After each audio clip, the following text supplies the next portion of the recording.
What's up, everybody? And today we are reacting to top 3 scariest true stories, spooky stories, part 1. This is by the amazing, the wonderful MrBallen. As you know, I am a giant fan. I've reacted to his stuff for quite a while now, and he's amazing. Like, genuinely, absolutely fantastic. I like to do these ones where it's got multiple stories in, because we can go through, we can rate the stories, we can talk whether we believe them or not, and it's Halloween, so why not do something scary and fun, right? So without further ado, let's pull this up. Don't forget to like and subscribe to the video and all that good stuff, and get hyped for some more Halloween spooky stuff. Let's go. Today's theme is very simple: scary stories. Hell yes. Before I get into today's stories, if you're a fan of the strange, dark, and mysterious delivered in story format, then you've come to the right channel, because that's all we do, and we upload 3, 4, even 5 times every week. It's true. So if that's of interest to you, please eat all of the like button's Oreos except for one and put it back in the pantry, and then also crumple all of their potato chips. Also, please subscribe to our channel and turn on all notifications so you don't miss any of our weekly uploads. All right, let's get into today's stories. MrBallen, you beautiful man. That is hilarious. That's absolutely hilarious. He's the best. He's literally the best. Oh, here we go. Entrance to hell. In 2010, an avid caver named Jeff decided to go to Madagascar to explore a natural cave shaft he had discovered years earlier. He arrived in the country, he got a rental car, and he hired a guide to take him out to the area where he knew this cave was going to be. When he got out to that area, he used his notebook where he had taken notes the last time he was here, and he used that to find the opening to the cave. He paid the guide to stick around at the car while he went down and explored this cave. He assured him it was not going to be for a very long time. The shaft was approximately 50 meters deep and 1 meter across. That's really deep. 50 meters deep. I don't know if I want to be going down a shaft that big. It's pretty narrow, and the first 20 meters of the descent are on a bit of an angle, and then the final 30 meters are down at a straight vertical drop. At the bottom of this cave was this opening where you could actually stand up and walk around, but there were no other tunnels to explore at the bottom, so you would just go down, touch the bottom, and go back up. The visibility inside of the shaft was limited because all you had was the light that was coming in. Yeah. And because of how narrow the opening was, Jeff's body would obscure a lot of the sunlight coming in. So once Jeff got a few meters down into the tunnel, he would rely on his headlamp. So Jeff enters the cave, and he makes his way down to the 20-meter mark. So that's... This is giving me Hellier vibes. If you guys don't know what Hellier is, there's a TV show that's made, there's like 2 seasons on it, where it's basically like a paranormal hunting TV show, right? And it's not fictional, like it's like a genuine like documentary style. And they start by talking about all these tunnel systems around the US where people going missing, and there's some really weird stuff happening. It's giving me like Hellier vibes. Definitely go check that out if you haven't. That's where the tunnel goes from being on an angle to being straight. And he's about to make that final descent down that final 30 meters when he notices something out of the corner of his eye. And he focuses his light on the side of the shaft, and he sees thousands of black widow spiders trying to escape the light. They're scattering all over the walls. And he looks around him, and he realizes from his position down on the vertical section of the shaft is covered in black widow spiders. As much as Jeff wanted to stop right there and go right back up to the surface, he couldn't. In order to go back up this line that he was rappelling down on, he needed technical gear, and his technical gear was packed in his backpack, and it would just be totally unsafe trying to fish it out of his bag. And so he would have to descend the final 30 meters to the bottom, then take his pack off, get the gear out, and go back up. So Jeff took a deep breath, and he began his slow, awful descent into this cave filled with spiders. Periodically, as he would bump into the wall, he'd hear them scatter all over the walls. And then guys, if you don't know, I hate spiders. Hate spiders. We was doing on a field exercise in the Marines, and like we're going all sneaky beaky, and you hear lads who are scared of spiders, and the spider crawls on the sleeping bag like in the middle of the night. Hilarious. He saw them climbing on his sleeves, and he'd have to brush them off his sleeves. He saw them on the rope. He's trying to brush them off. He finally gets to the bottom, and he can hear the spiders on the wall just crawling all over the place. He takes his bag off, and it's covered in spiders. He opens it up, spiders crawl out of his bag. He carefully reaches in and pulls out his technical gear. He throws it up and he begins making his way back up, and the whole time he's just brushing spiders off of him. Once he gets to the surface, the first thing he does is he strips all of his clothing off to get all the spiders off of his clothing. He takes his bag, dumps it out, more spiders are in there. After he finally brushes all the spiders off, he redresses and gets in the car. And you can only imagine what the guide was thinking as he's watching this guy, this foreigner, taking his clothes off after being in this cave. But luckily, he doesn't get bit. He gets in the car with the guide, and they start heading back towards the city. Pretty lucky to not get bit if there's that many spiders all over him, isn't there? Like, that's pretty lucky. As they're driving, he takes his notebook out and he scratches off the title he had given this cave from the last time he was here, which was the Crooked Tube. He scratches that out, and on top of it, he writes, "The Entrance to Hell."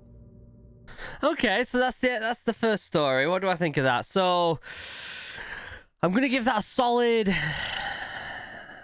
7.5 out of 10. I like it. It's not as spooky as I want it to be, because it is just spiders, really, isn't it? Spiders are scary. I don't like spiders. Black widows are even scarier because they can kill you. I don't know how he didn't get bit. So the legitimacy of that story, I don't know. But they could have been just random spiders and he thought they were black widows. You never know, right? But yeah, 7.5, guys. I want more spooky. I want more ghosts. I want more ghosts and ghouls. It's Halloween. Give me them. In 2006, a 14-year-old boy named Evan lived on a farm in North Carolina. This was not a typical farm with animals and crops. It was a pine tree harvestry. Pine needles are a big landscaping commodity, and Evan and his family made their living baling pine straw every year. As such, their main living house on the farm was situated right in the middle of 550 acres of perfectly lined up pine trees. That's a lot of land. They did not have any neighbors nearby, and there was only one road that led into the property, which from the main house, they could look out and basically see through the rows of trees all the way to the beginning of this road. Yeah, which makes meant sense. Any visitors were really easy to spot. The main house was built on a very slight hill, which meant one side of the house was effectively built on stilts to compensate for the angle. And on that side of the house, on the first floor, was the living room. So anyone who was in the living room looking out the window, they'd basically need to look at a downward angle to see the ground. It would actually seem like you were on the second floor, but really you're on the first floor. The window in the living room was very unique. It stretched almost the entire length of the room, so almost 50 feet across. And at night, you could see animals darting between the different trees because you could see down the rows. That sounds like an actually, like, fantastic, like, farm. Like, sounds amazing. Like, I'd love a window that big and be able to see all the animals and stuff. That sounds great. This isn't spooky. This is great. And so that was pretty creepy. And then just the fact that this window creepy. That's so great. Big, if you're in the living room at night, you just felt really exposed. That makes sense. So between the creepy animals running around and the level of exposure and vulnerability, people basically avoided the living room anytime they were in the house at night. That winter, Evan's cousin came to stay with him on... That makes sense at night. Avoid it. In the daytime or in the morning, I'd sit there all day looking out that window. But at nighttime, yeah, I get it. Little bit creepy. Little bit creepy. Farm. And because the main house did not have any extra bedrooms, Evan and his cousin would have to sleep in the living room. There were two couches inside of the living room, one that was right underneath the 50-foot-long window, and then another which was on the other side of the room against a wall that did not have a window. Okay. And so Evan would be sleeping on the couch right under the window, and his cousin would be sleeping on the other couch. The first night Evan's cousin was there, they put this big sheet up over the window, but it only blocked like 75% of the window. The two flanks of the window were still exposed, but where the couches were lined up, they were kind of blocked by this sheet. So it gave them a little bit of privacy. After goofing around for a while, the boys finally fell asleep around midnight, and then they woke up a couple hours later because they heard Evan's dogs barking way off in the pine trees. Now, Evan was used to his dogs running around the property and barking at other smaller animals, and so just them barking was not necessarily a red flag. But the barking persisted to the point where Evan's cousin got up off the couch, moved across the room to the opening of the window that was not covered by the sheet at the foot of where Evan was sleeping. Now, Evan was still laying on the couch. He was not going to get up and look out the window, so he's looking down at his cousin, kind of... I mean, to be fair, I'd look out that window. I'd get myself some NVGs and just sit there, just like peering out. Any monsters out there? Any ghosts? I mean, you're bound to see some weird stuff, aren't you? Just sit there with NVGs. That'd be great. That'd be such a fun time. looking at his face to get some sort of a read on what he's seeing. And he notices his cousin has this really perplexed look on his face, like he's squinting his eyes and trying to make sense of what he's looking at. And so Evan looks at him and says, "Hey, what's going on? What do you see?" And his cousin's like, "I don't know if my mind's playing tricks on me or not, but I'm pretty sure I see people out there." At this, Evan jumps off the couch and runs over and butts up right next to his cousin so he can look out the window too. Yeah. And he's scanning out amongst the rows of trees because there's just a mile of pine trees. And the first thing he notices is the moon is very bright that night. So there's good illumination, and there was a light snow covering on the ground, which really added to the illumination. You can see a lot at nighttime when it's a full moon and there's snow on the ground. You can see a lot. Like, surprisingly. He's looking out maybe 100 meters when he sees someone's leg extend from behind one of the pine trees as if they're stepping into the space between a pine tree column and staring at it. And he can't believe he's even seeing anyone walking around this area because he didn't see anybody come in on the road and they have no neighbors. And so he's looking, and then a body follows the leg. A person walks from one row to the next. This tall, dark figure just walks calm as can be between the two pine trees. And Evan just grabs his cousin and he's like, "Did you just see that?" And his cousin's like, "Yeah, I saw that." And so they continue to look in the direction of where this person crossed the path. And after a couple of minutes, they see another leg now emerging, going the other way, back towards where that first person had come from. Okay. The leg kind of extends into this gap, and then this tall figure walks across into the next row, except now, instead of going just directly across, it looks like they're moving at an angle closer to the main house. I'm getting like Slender Man vibes right here. Is anyone else getting Slender Man vibes? I am. Big time. Property. The boys look at each other and they don't know what to do, so they just keep looking out the window in stunned silence. And as they're looking, they see this person emerge again, except now they're not 100 meters away. They're like 20 meters away. Yeah, that's not good. They were able to move that quickly without being seen. And this time when the leg comes out from behind the pine tree, instead of walking across the gap, it stops right in the middle, and it turns and it looks directly at the boys in the window and then begins running toward them. The boys practically fall over trying to get away from the window. Evan's yelling for his father upstairs, and the boys instinctively just start running around the house, locking every door, shutting every window. Yeah. And as they're going from door to door, the anxiety is growing and growing because they think if I don't get there fast enough, this person who is running towards the property is going to come barging through that door. And so at every door, their anxiety is through the roof. Get a bat. Get a knife. Get prepared for a fight. That's what they need to be doing. Lock all the doors. You're fine in the house. Lock all the doors. Grab yourself a bat and just sit there. Wait for all this to blow over. Do you know what I mean? But they manage to shut everything. Everything is locked right as Evan's father comes charging down the stairs. He's got his gun in hand and he's like, "What's going on?" And they say, "There's someone out in our property." Yeah. Their dad charges out the front door. The front door is not on the same wall as the living room. It's on the side of the house. So once he goes outside, he's going to need to turn to the right to look out in the direction they were describing. He bombs outside, he stays on the porch, and he starts yelling at whoever's out there that if you come over here, I'm going to shoot you, get the F away from here. And then there's silence. And the boys are waiting, they're looking around, they're checking the window. They don't see anything. The dad comes back inside, he shut and locks the door, and he tells Evan, "Keep an eye out. If you see him again, you let me know." Evan would reflect on this experience later on and say, "You know, we really should have called 911 at that point. But as a kid, I just understood that that's the way my family did business. We kind of took care of ourselves." Yeah. And so even though there is a threat of some stranger who's running at our property, we were not going to call the cops. That makes sense. That makes sense. Was telling him to be a lookout. And so Evan and his cousin, they go back into the living room and they kind of go up to the window. They're a little bit apprehensive and they're looking out. And after 5-10 minutes of looking out the window and not seeing anything, they're thinking to themselves, you know, Evan's dad's a pretty intimidating guy. Yeah. And he was just out there screaming and yelling with a gun, threatening to shoot them. So they probably got the message and they're probably gone.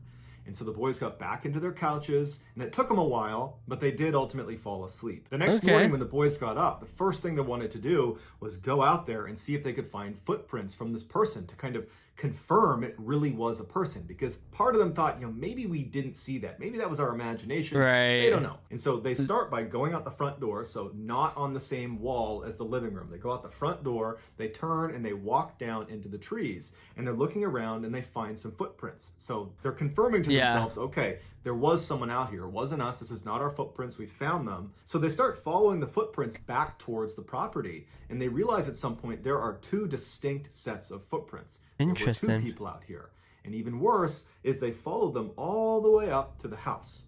And there were two different circles of footprints that stopped right underneath the living room window along the two flanks of the window where the sheet was not covering.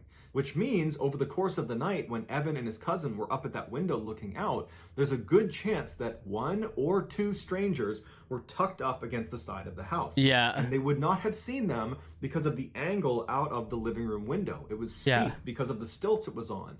And so anybody that was tucked... At this point, I feel like you would... I mean, the father would have come out and been like, let's have a look at these tracks, right? Like, you would have spoke to the dad and been like, we did see something. Hey, look, there's tracks here. And you got to make sure that them tracks track away from the house as well. Otherwise, there's people still at the house, right?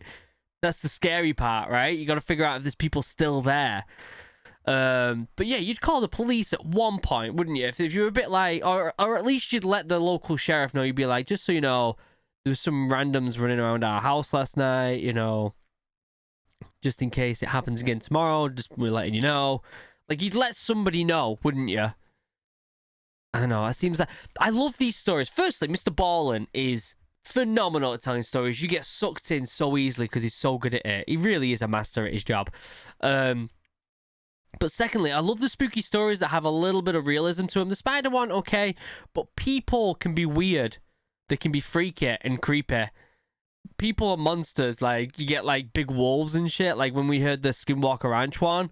That's freaky to me. I love that stuff.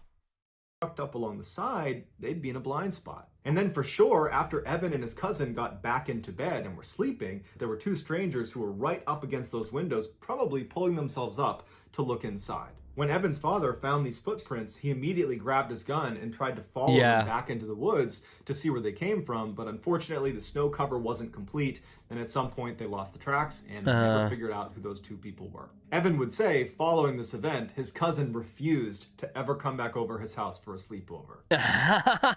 I'm not surprised. I'm not surprised you have something like that happen. You probably wouldn't go back over, would you? That's a good one. I like that one. I'm going to give that one a solid 8.5 out of 10. Just because it seems more realistic. Like, people, you know, hunting season, stuff like that. People run around people's properties when they don't know that the fenced off and stuff, you know. That happens. That can happen. I don't think I've ever seen anyone running around our property, but it can happen. It can happen. So I get the realism in that. And the creepy vibe from it, like the way he tells the story with the creepiness of them like going from tree to tree and then running to the house. Solid 8.5. I like that one. That was a good one. It's going to be a hard one to beat that. The Woman in Black. Let's check this one out. Let's go.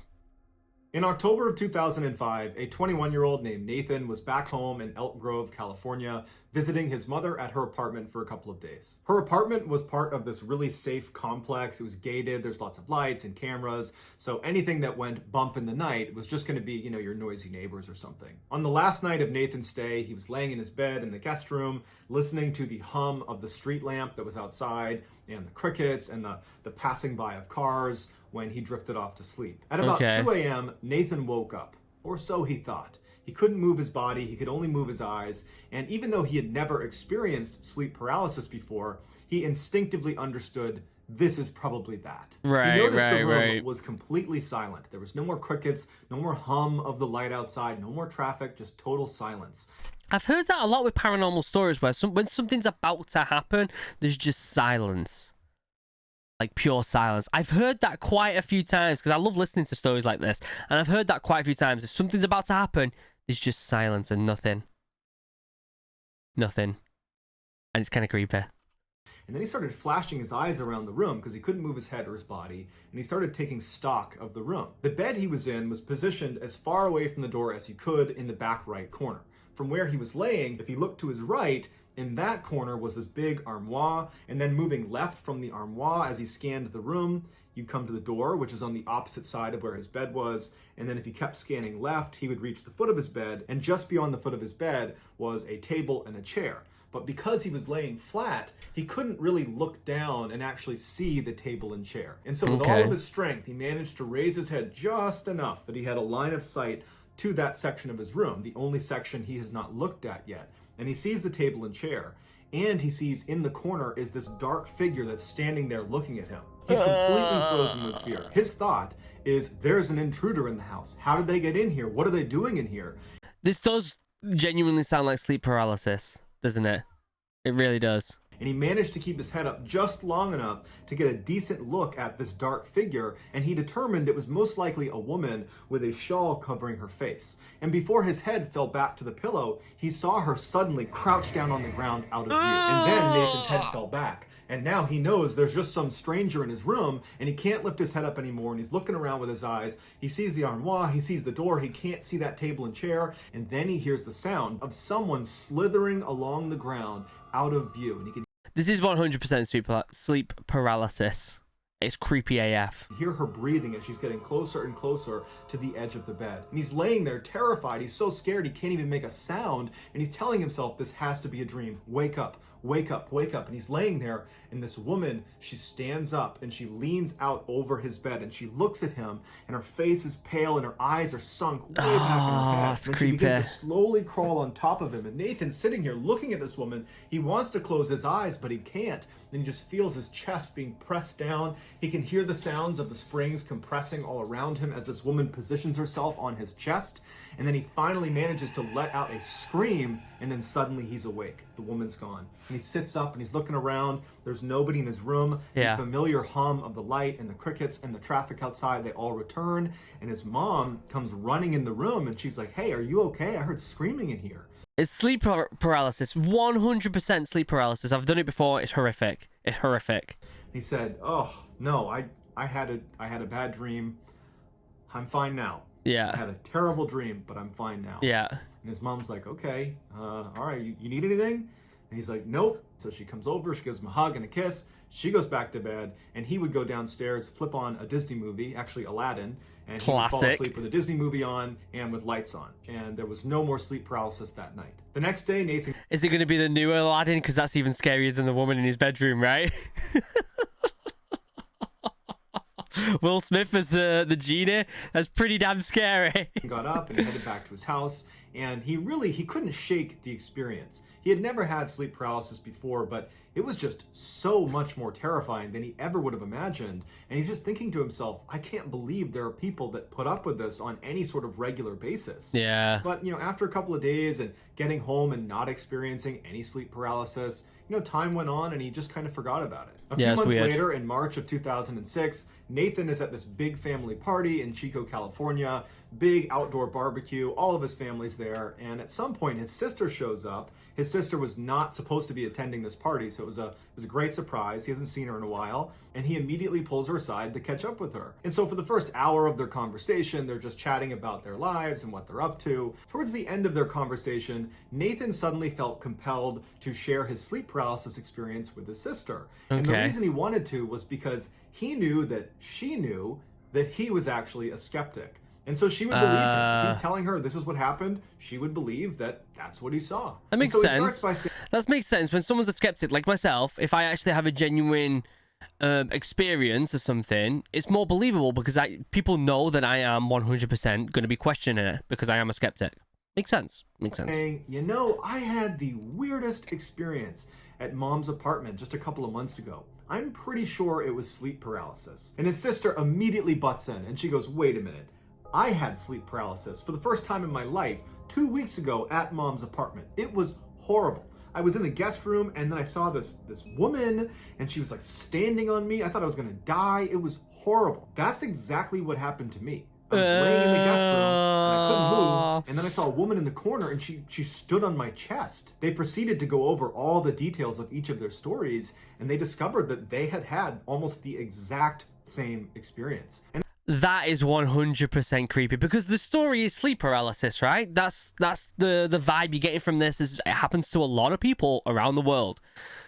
But when stories start matching like that, it's kind of creepy. At the end of it, they wanted to have a rational explanation for how they both could just somehow have their only sleep paralysis experience in the same room in roughly the same timeline and experience the exact same events. They were trying to, come up with a rational explanation for that, but it was just too much of a coincidence. But ultimately, neither of them were really prepared to start discussing what else it could be. Right. So they decided to just kind of laugh it off and say, man, that's pretty weird, and they moved on. After the party was over, Nathan would go back to his house and he would tell his wife about this crazy coincidence he and his sister had, and his wife would say, yeah, that's wild. But after that, Nathan just did not want to The wife's like, yeah, cool, great story. think about it or talk about it, and so he kind of just pushed it out of his mental space and did forget about it. He moved on. 5 months later, in August of 2006, I feel like you don't just move on from that. I feel like that's a story that ponders in your mind for a long time. Like a long time. You never forget something like that. Or in my opinion, I wouldn't. I don't think I've really had that many paranormal experiences. I felt like something touched me when I went on that ghost hunt a while back. I think I saw something when I was younger. But them things stick with you. If you feel like they actually are paranormal, them things stick with you, right?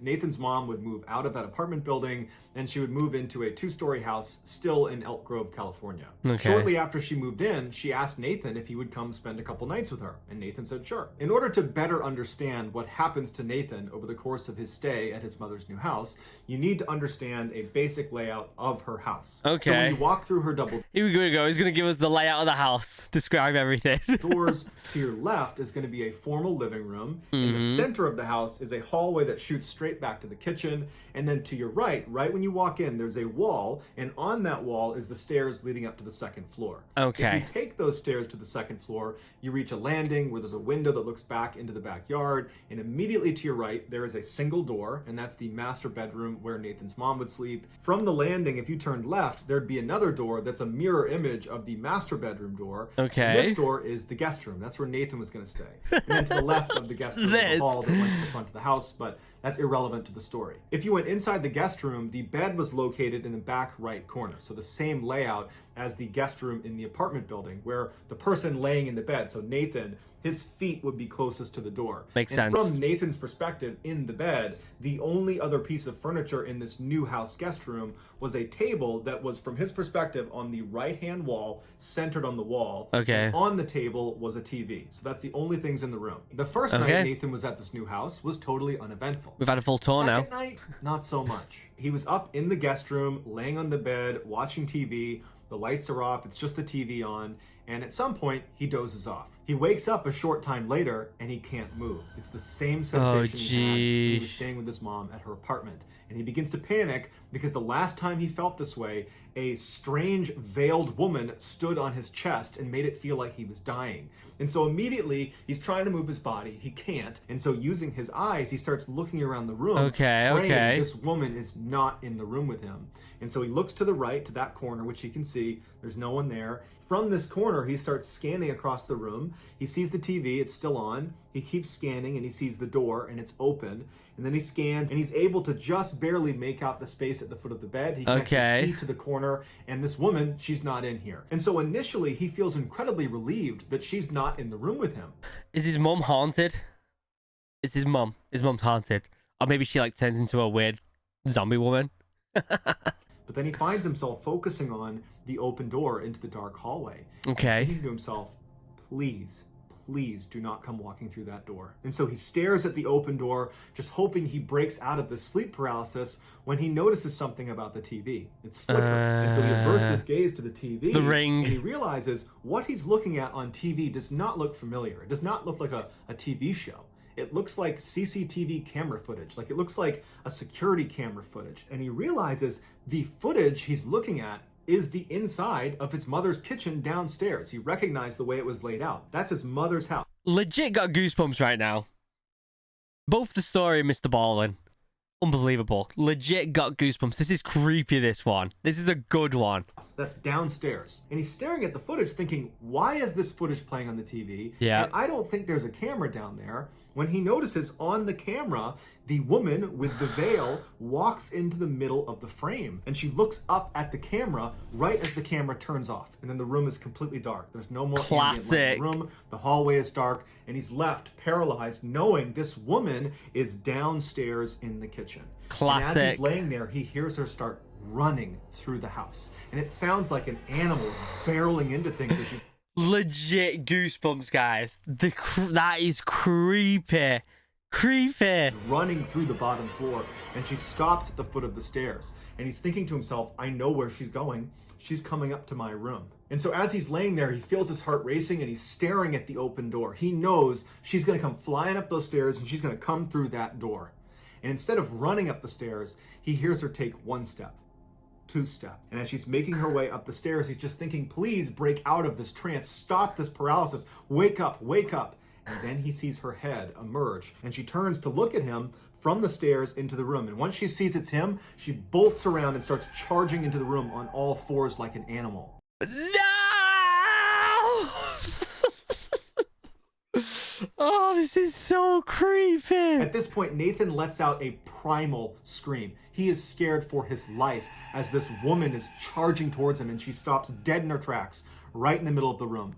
She looks at him, turns around, and crashes out of the room, charges downstairs, and then it's silent. As soon as she was downstairs, Nathan could sit up. Except it did not feel like the first time he had sleep paralysis at his mom's apartment, when he sat up and he had the sensation of relief. You've woken up. You were asleep before, now you're awake. This time, it was like he was always awake, but now he can sit up. He didn't.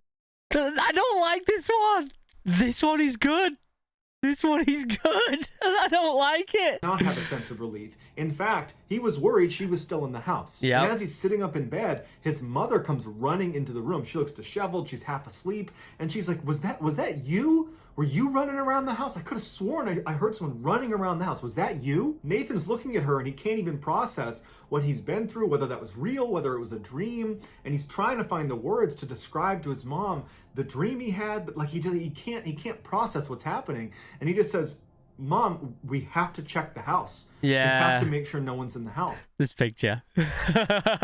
You chose a good picture there, MrBallen. And so the two of them flip on every light upstairs. They're not even talking. At this point, it's survival mode. They turn on all the lights upstairs, and Nathan leads the way down. They're flicking on all the lights, and they manage to search the whole house, and there's no sign of a break-in. There's no one in their house. Creepy. After the coast was clear and they felt like they were not in immediate danger, they went into the kitchen to kind of talk about what just happened. It's the mum. It's the mum. She's haunted. She's haunted. Do an exorcism. So Nathan's like, "Okay, Mom, I just got to tell you everything that I'm thinking right now. I can't really process what just happened. I think it was a bad dream, but I'm starting to think that it could be something else, or I'm just losing my mind." So Right. A few months ago, I was sleeping in your guest room in your apartment, and I had an experience that I'm almost positive was sleep paralysis. Yeah. You know, I was laying there, I couldn't move, and this figure was in the room, and they were standing on me. It was terrifying, but it sounded an awful lot like sleep paralysis.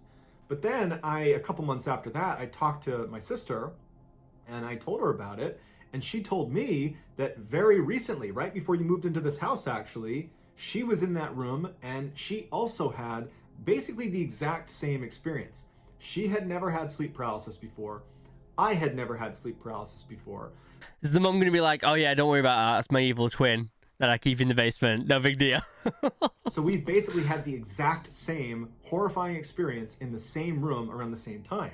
And then just now, tonight, I had another sleep paralysis experience with the same woman who's running around the house, and you just said you heard her running around the house. His mom looked really concerned, but she wasn't shocked. She says to Nathan, "I have seen this woman.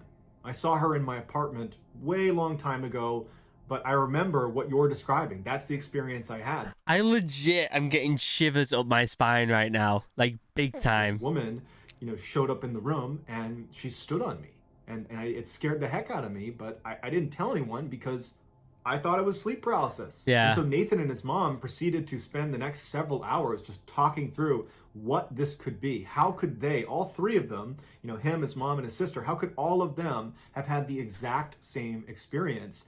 And how could tonight, when Nathan had this experience, how could his mom have heard those footsteps in the new house? That was indeed sleep paralysis, because it wasn't Nathan. He was in the bedroom, and it wasn't his mom. She was in her bedroom, and she didn't have any pets.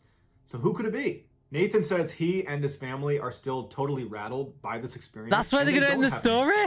And this is a family of skeptics, so they're not looking for a reason to call this paranormal. They simply don't have the answers. They're just going to end the story there. Yeah, and we just lived happily ever after. No big deal.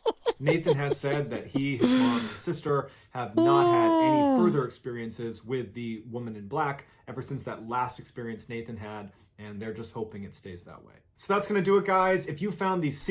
Oh, my days. That one was a solid 10 out of 10. I loved that one. And the ending's fantastic.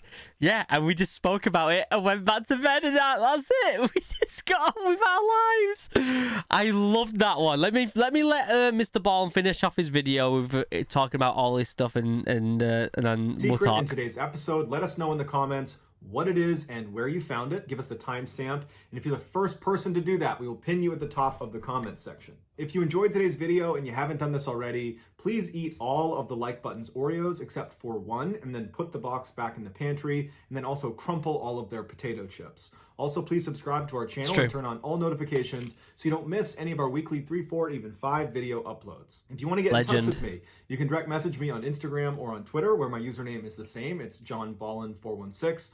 I also have a ton of content over on TikTok, where my username is MrBallen. If you have a story suggestion, and in fact, today's top story was a user suggestion, please submit it to our subreddit just called MrBallen. It's linked in the description below. So what a legend. What an absolute legend. Whether I see you on Twitter, Instagram, TikTok, Reddit, YouTube, or some combination, just know that I really appreciate your support. And until next time, that's going to do it. See ya.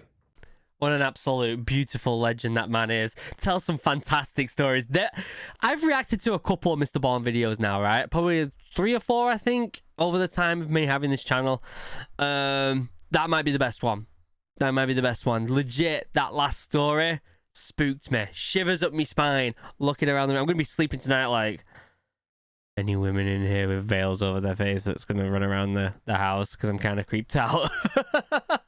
That was great. That was genuinely fantastic. It is Halloween, so if you want to see more scary reaction stuff, let me know in the comments down below. What recommendations for games do you have and stuff like that? Let me know in the comments down below. But for now, members, you're beautiful, you're amazing, I love you. I couldn't do this without you.